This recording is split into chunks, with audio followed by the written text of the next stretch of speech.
How's it going, folks? This one's done out of a comment request, and I know it's taken me a little bit. Unfortunately, I work a lot of hours in the week. I stay pretty busy, so sometimes I don't always get around to responding to comments and stuff like that. And this is what this is, and this is namely a response, or well, me discussing Nashville, that incident in Nashville.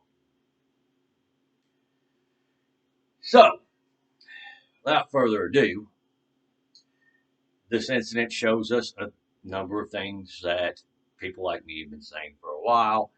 And then you had some of the more uh, unusual aspects of the situation, so to speak. And you had some of the unusual responses to this. So, for those of you who don't know, a self proclaimed trans person attacked a Christian school, killed three adults, three children, and then was shot by the police. So, obviously, you had the initial reaction from the more gun control crowd, which is to be expected. We need another gun law. They also, again, further showed their hand that they don't really care about the mass killing themselves so much as they care to exploit it to get their way. Biden was a prime example. His first response, was to talk about ice cream and all the kids in the crowd and then go on to gun control. Now, it's been obvious to guys like me for ages that these people don't really care about the victims, don't really care about putting a stop to these things. They just want to exploit them as a means to get their way. So, with that being said, um, that's been typical. And, my response to this is we don't need another gun law. One of the more unique reactions from the more traditionally right leaning crowd, and I'm not sure if this is a serious reaction or a more troll reaction, was their response was, okay, well, let's not sell LGBT people guns. Let's specifically those with gender dysphoria, which, no, that's not a good idea. That's a bad path to go down. If you're serious about that, that's a bad path to go down. And probably even joking around about it, it's not quite the best idea because the gun controllers are going to dangle out, hey, let's take guns away from mentally unstable people. And of course, they're going to use this as a way to get another gun law, which it's rarely going to be used for the advertised purposes as stopping mentally unstable people from getting firearms, so much as it's going to be used um, to disarm political activists or basically people of the wrong opinion. Trust me, the gun controllers are going to use this and exploit more laws, like saying if you have a sign of mental instability or a sign of mental illness, they're going to try to do that, use that to disarm as many people as they can who might very well be pro QA. So, no, we don't need to go down that path. Now, one of the other topics I want to talk about is referring to the mass killer as a victim. And both the gun controllers and the woke crowd came together to do that when they held up seven fingers in their protests. Again, shows the gun controllers don't really lay the blame at the actual killer themselves. They don't have any disdain for the killer themselves. They just have a disdain for your rights. And the woke crowd, um, as I will call them, um, it's now become a general term for people who, are intersectional feminists, critical race theorists, and crap like that. That's what it's been evolved into, and that's what I'm going to colloquially use is the woke crowd. They call this mass killer a victim. This mass killer is not a victim. Once you start taking the lives of children, you're no longer a victim. You're an evil, uh, disgusting thing. I'm not even going to recognize the mass killer's humanity on this. You're a disgusting thing that needs to be put down. The second you want to start killing children, yeah, I have zero tolerance for those people. I have zero respect for those people, those things at this point. So you have the woke crowd also claiming that, well, you dead named some papers dead named, and the Nashville police dead named the mass killer. I don't give a fuck. I don't. That thing, quite frankly, deserves to be put in a landfill. The body of that thing, and I'd be good with that. Dump their body in a landfill. I have zero, again, I just said I have zero respect for people who decide they want to start going and killing kids and targeting kids at random. Another thing that got mentioned about this person had two targets in mind, both Christian schools, and they took the one that was not hardened. Again, something guys like me have been saying for a bit. These mass killers choose the softest targets they can choose. So that goes all along the lines of the common portion of it. But the target being Christian schools, well, quite frankly, I got to say this. Because whenever it's a gay club that gets shot up, or whenever it's some sort of black church that gets targeted, or something like that, you have a certain crowd in this country jumping to blame right wing rhetoric for it. Well, what's been going around a bit in the left wing circles is this term Christofascism. Okay, so if you want to be consistent on this one, how about we talk about the rhetoric of the woke crowd, this, left wing extremist rhetoric, and talk about how it's encouraging people to target Christians at this point. See, me, I'm a big free speech guy. I'm a big free speech absolutist. So I don't think anybody's free speech should be imposed. And quite frankly, I'm placing the blame at the foot of the killer. But I want to bring that point up specifically because, hey, at least be consistent on this one. If you're going to sit there and say, well, right wing extremism is to blame for, say, things like the Pulse Massacre, which the person who committed the Pulse Massacre, was more of the Sharia law types, more of the hardline Islamist types. But that gets lumped in to our side when it's convenient. And yet, you know, whenever somebody targets a mosque, that's also considered right wing extremism. Funny the double think, isn't it? So, yeah, I guess you're seeing my right wing side come out on this. Now, I'm going to bring up my libertarian side, where the LGBT people have a point is yes, you shouldn't take the actions of this mass killer who happens to be trans and place it on the entirety of the trans people or the LGBT community, which is the same thing, quite frankly, as 2A activists, advocates. We've been saying about firearms every time a mass killing happens. You shouldn't take what the killer did and lay it at the feet of millions of people who did not commit the mass killing and who actually condemn the mass killing. Nor should we be deprived of our choices on how we protect our lives, which is what the gun controllers, at the end of the day, what to do is deprive us of our choices on that.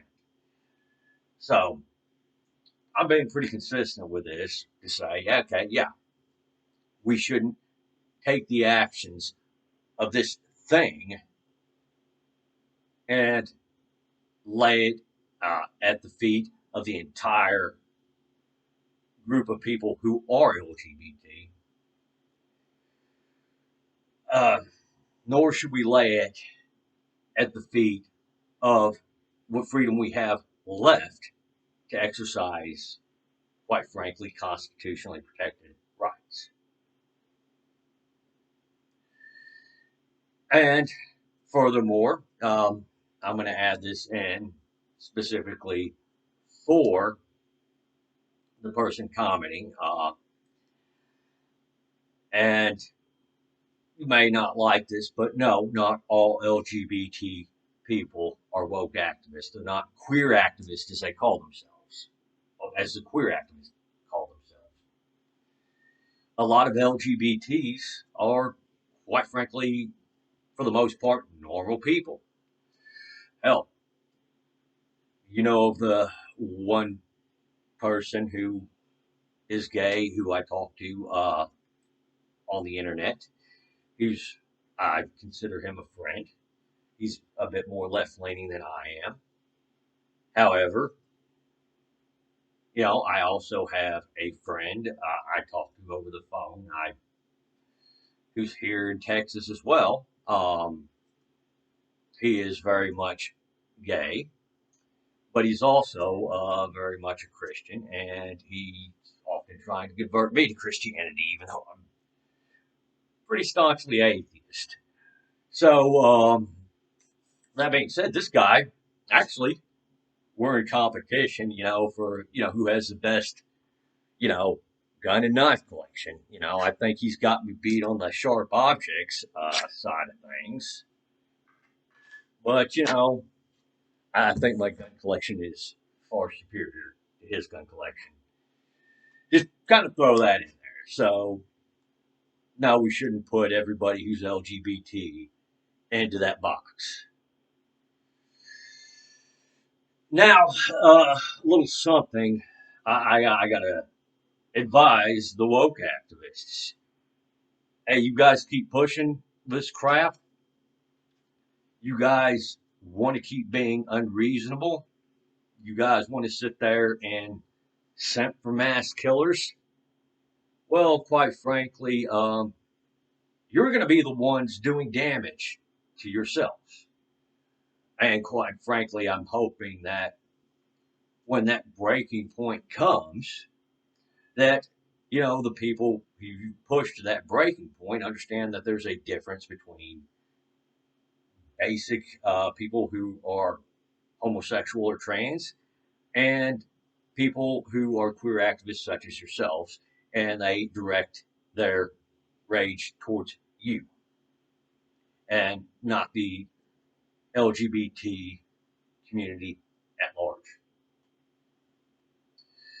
You know, because you think, I mean, that this mass killer is somehow a victim in all this, and you're going to sympathize with that mass killer.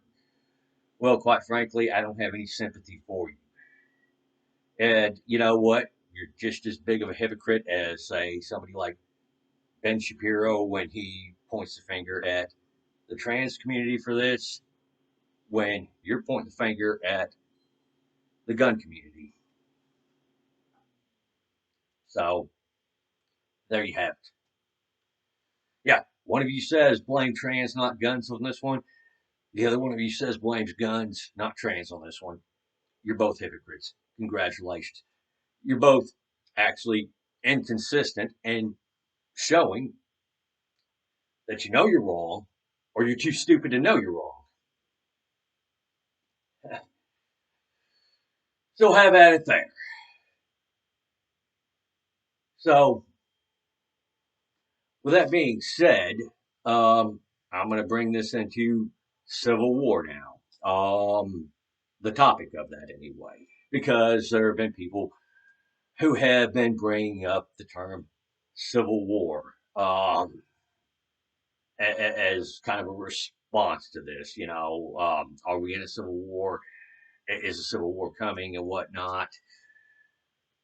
Well, quite frankly, again, the person who I'm responding to in the comments, I did post a hard question for this person when it came to civil war for the woke crowd, for the queer activists. If you guys really want to fucking start a civil war, well, here's the thing. There's not many of you, and a lot of you stick out like a sore thumb with all the hormones you've been taking, with all the surgery you do, and the dyeing of your hair, and all that other stuff. You're gonna have a harder time concealing your identity. And again, if you're cool with people targeting children, deliberately targeting children, well, how much mercy do you think your opposition should show to you? They're probably not. I mean, if you push it to full on civil war. So that would be food for thought for you guys. So again, as I said, the best way to prevent a civil war is to take a more libertarian approach to this. you know, just plain and simple. But again, too many actors want their faction running the show, and they want their faction to dominate, and they're going to keep pushing at this, unfortunately, until something snaps one way or the other. And it's not going to be good. And I'm going to leave it at that. So, you got into this part. Again, people bring up the AR-15. Now, again, the AR-15 didn't cause this. In fact, the mass killer chose to use a real junk gun, a Kel-Tec Sub 2000, for the most portion of it. And quite frankly, the people who are exploiting this to ban the AR-15, again, no, it's not going to save lives. I mean, let's be as generous with these people as we can, even though we're making some massive leaps in logic to give them as much benefit of the doubt on this one when it comes to stuff like the AR-15. Well, first off, most people, there are millions of people that own these things. You don't see them being used in crime for the proportion of people that own these things. Rifles account for less than 500 deaths a year in the U.S. And let's assume that all of these rifles are AR-15 deaths. We're going to make the number 500, give them, again, all the benefit of the doubt we can. We're going to presume that this ban on rifles work 100% effective. The criminals don't keep theirs, criminals don't find ways to get their rifles. They don't find other weapons aside from rifles to kill their intended target. So on and so forth. We're going to pretend this ban is 100% effective. So, which is it's not going to be. Again, criminals are going to get their hands on whatever they want, regardless of the law.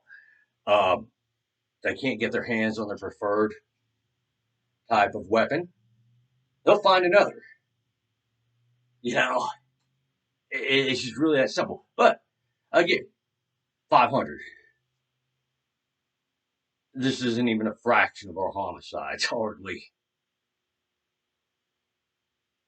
Second, I'm tired, again, of hearing how high-powered the AR-15 is. It's not. It is chambered in an intermediate rifle round. For those of you who don't know why it's called an intermediate rifle round, the reason for that being is it's intermediate to a pistol round and a traditional rifle round. It's the go-between, basically. That's why it's called intermediate. You know what's more devastating than a 5.56 at close quarters? One of these, chambered in double-aught buck. Now, these put far more gruesome wounds and do far more damage at close quarters. If you use double-aught buck, triple-aught buck slugs, stuff like that, they do far more damage at close quarters than a single round from an AR-15. And there's been some mass killers that have used firearms just like the shotgun right here. So, again, banning the AR-15, which the proposed regulating of the AR-15, which bans them, and a whole bunch more stuff, again, it's going to have the worst effect on millions of people who haven't broken the law, not even thinking about breaking the law, not even thinking about aggressively harming a soul. And it's going to do very little to actually stop criminals. In fact, it's probably going to be giving the criminals more of an edge. So, that being said, the best way to go about this is to not make soft targets. If you want to stop these mass killings, actually do something to protect your kids. And I'm not talking about the gun controller do something, which means, you know, anything that's not another gun law is doing something or isn't doing something, excuse me. When they say do something, they mean pass more gun laws. They ripped Ted Cruz, for trying to actually do something to harden the school, claiming that that wasn't doing anything and that was going to traumatize the kids. Yet, the fact of the matter is that they don't really care about the safety of the kids. You know, they know that Ted Cruz's solution doesn't involve another gun law, and that's why they're so upset. One. And two, this thing that's not another gun law might actually be effective, which is really going to upset them because there are going to be fewer of these things for them to exploit. So, yeah, making schools not soft targets, or at least hardening them up a bit, is a step in the right direction. So I'm going to wrap this up here. I know I've gone on for a little bit. I know this is probably dry, and I know people have probably already switched off by now. But anyway, thank you all for watching. You guys got the comment section below, and have a great day.